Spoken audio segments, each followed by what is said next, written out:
அனைவருக்கும் வணக்கம்.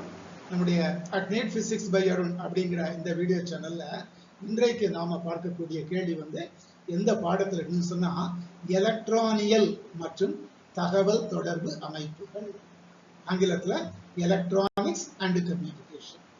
என்ன கேள்வி சார் அப்படின்னு சொன்னா வழக்கம் போல ஒரு மல்டிபிள் சாய்ஸ். என்ன கேள்வி அப்படின்னு சொன்னா ஒரு லாஜிக் சுற்று கீழ்கண்ட உண்மை அட்டவணையின்படி வெளியீடு y ஐ தருகிறது எனில் வெளியீடு y-க்கான லாஜிக் கூற்று, லாஜிக் ஸ்டேட்மெண்ட் சொல்லுவோம் இல்லையா, அது என்ன அப்படின்னு கேட்டிருக்காங்க. நான் முதல்ல சொன்ன மாதிரி நீட் 2024ஆம் ஆண்டு இந்த நீட் எக்ஸாமினேஷன்ல இந்த கேள்வி கேட்கப்பட்டிருக்கிறது. வழக்கம் போல 4 தெரிவுகள், 4 options. Number 1 a dot b plus a dash. a dash என்ன சார் அர்த்தம்? a காம்ப்ளிமெண்ட் என்று அர்த்தம். அது a பார் அப்படின்னு சொல்லலாம் அல்லது a டேஷ் அப்படின்னு போட்டாலும் தப்பு இல்லை. இரண்டாவது a dot b dash plus a, மூணாவது b டேஷ், நாலாவது b காம் b.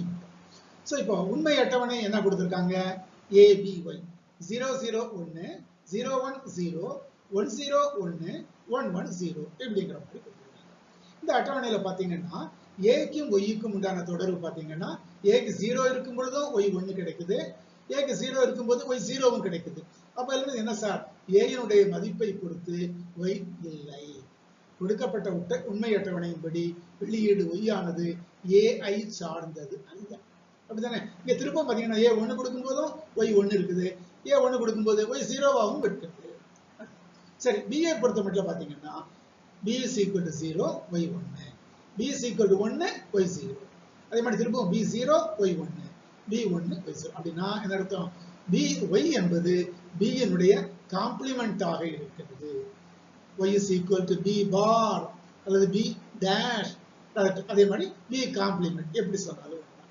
சோ ஆக y is equal to b dash, b complement, b bar என்பது சரியான விடை.